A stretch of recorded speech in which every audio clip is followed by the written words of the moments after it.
Estoy comiendo mierda, tremendo mierda. Hombre, la pasta va a ser cosas que dicen libro. Tiene desperdicio. ¡Qué vacilo!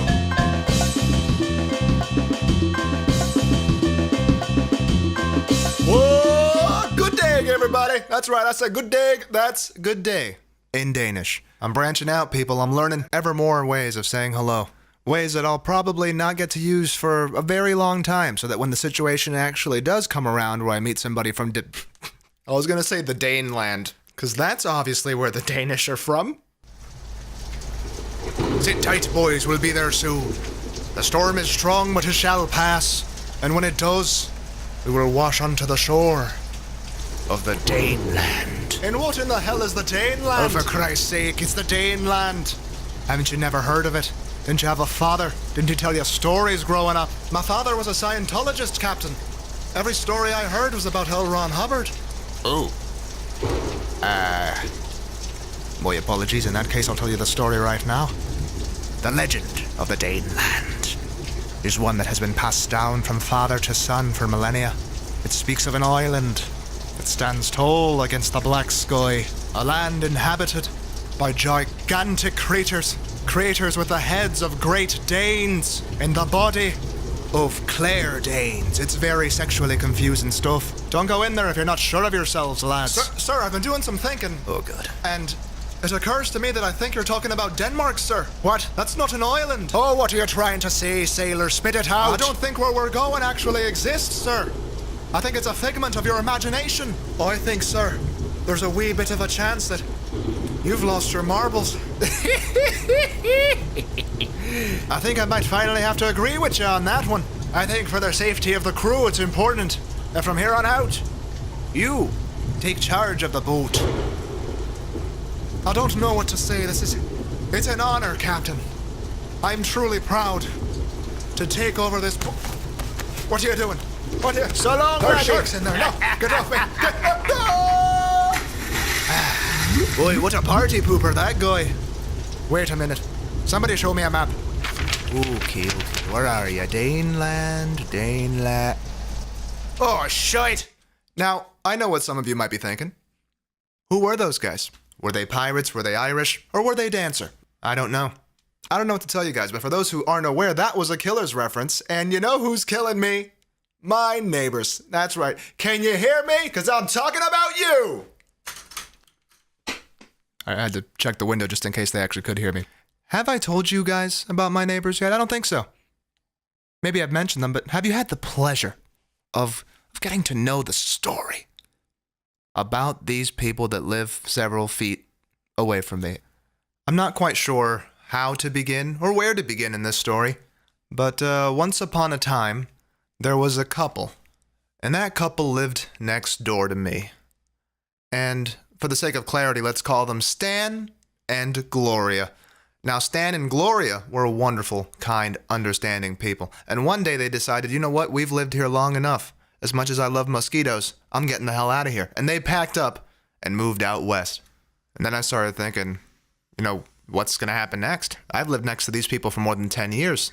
I'd gotten very accustomed to that relationship, to that back and forth, that mojo. Stan and Gloria were perfect. I'd walk outside, we'd say hi to each other, just enough interaction, just the right amount of interaction so that you like each other, but you don't feel like either of you is trapping each other into quicksand of conversation, you know? Like you walk out, you can say hi, they say hi, you make a statement, they make a follow-up statement, all right, well, bye-bye, so long, you walk inside, and you land the dismount. It was beautiful. It was like choreography. We had a good thing going, Stan. What happened, Gloria? Where did you go? I mean, come on. But they moved away. My Stan and his Gloria. And I don't remember how long the house was empty. Could have been days, could have been weeks, who knows. But one afternoon, I'm on my driveway with my dad. And on that fateful afternoon, the new neighbors said hello.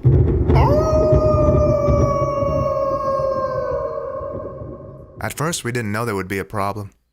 We had no idea. We'd actually met the new neighbors before. It was Stan's son.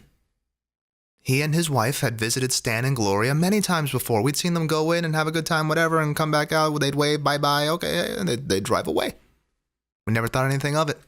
We had no idea of the darkness that lay just beyond the horizon. Let's call them Dennis and Maria.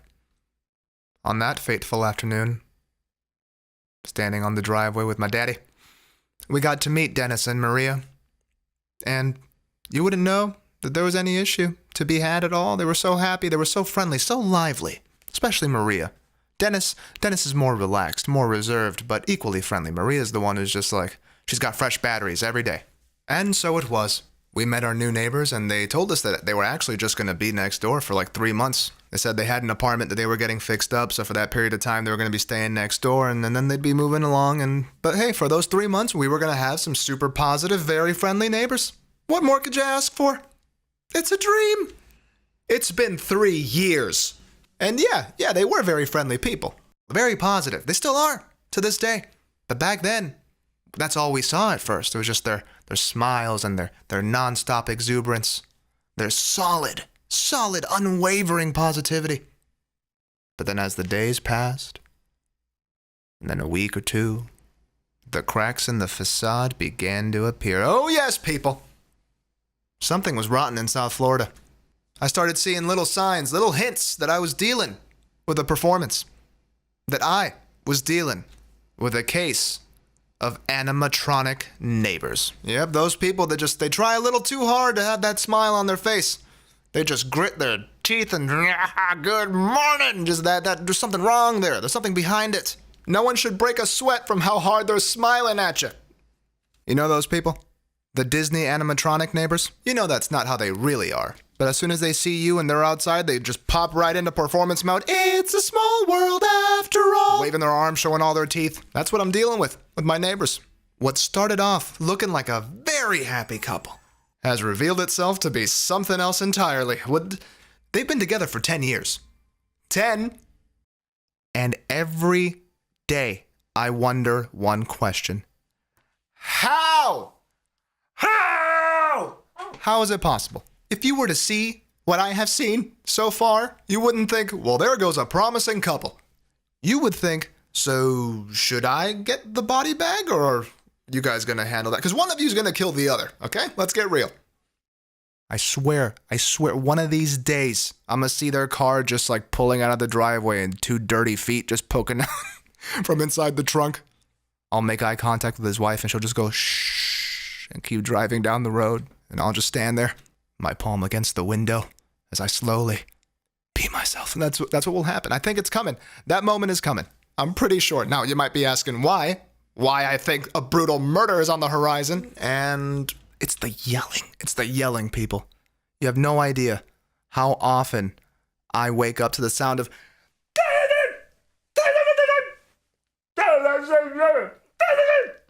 I don't need HBO. I don't need Showtime. That's my show. That's why I don't watch any of the shows that my friends recommend. They keep coming up to me, hey, you really need to watch Orphan Black. You need to watch My Neighbors. My show is clearly the winner here. Is yours in 3D? Does your show come to you? Sometimes literally ring your doorbell? No. This is an immersive experience I've got going. I want to see today's episode? I look out the window. Sometimes I want to see a sneak peek of tomorrow's episode. I'll open the sliding door at the back of the house. If I'm lucky, I'll catch some preview dialogue. It'll let me know where tomorrow's episode is going. Nice romantic things like, you look like shit! Or, oh, okay, all right, more of this, we're doing this again, You know? Tender things like that. That's why it's my favorite show. You can't beat it. Now, you might be thinking, dude, what are you doing? This is their private life. You can't, don't eavesdrop. Don't eavesdrop. Come on, man. And you know, usually I would think, yeah, agreed. That's their private stuff. It's none of my business. I shouldn't be, listening in on that. But here's the thing. I live my life by the neighborly indoor-outdoor policy. If the couple's arguing indoors, their business. If they're arguing on the driveway, everyone's business, okay? Door locked, windows closed inside, private show. top of your lungs screaming in the backyard. Ladies and gentlemen, boys and girls, welcome to the greatest show on earth. That's my criteria, okay? I don't want to know their business, but if they place their business in front of me on a platter, as far as I'm concerned, I'm invited. I'm invited to the screening. I didn't want to be invited. I didn't ask for an invitation, but here we are. And you know what? Who am I to turn down a performance, people? Huh? They put a lot of work into this. How would Floyd Mayweather feel if no one showed up for his fight? Bet you didn't think about that with all your judging, huh? I don't go looking for it. Everyone deserves their privacy, but if I gotta live next to you day after day after day and you're taking this show out on the driveway, that's my cue. That's when I get excited. As soon as I hear the door slam, I freak out, start screaming, somebody get some popcorn, grab some chairs, hurry up, you're gonna miss it. They're taking the show on the road. Because by then, that's what it is. At that point, they clearly don't give a shit who's watching. They don't care. When they're out in the driveway, it's theater in the round. It's Shakespeare in the park. To be or not to be? That is the question. Whether 'tis nobler in the mind to suffer the slings and arrows of outrageous divorce settlements. They take the show on the road, people. What am I supposed to do? Close my eyes? Close my ears? I can't. It's literally 10 feet away from where I am when they start screaming at each other. And the least I can do is be a supportive audience member. As can you. Because for $2 a day, you can feed me. That's all we have for today, people. Thank you for tuning in to Oops, Wrong Hole. Feel free to follow me at every branch of social media that exists. Just type in Ralvacast, baby. Not baby, just Ralvacast. Adios, people. Have a good night. And an even better tomorrow. Hasta la bye-bye.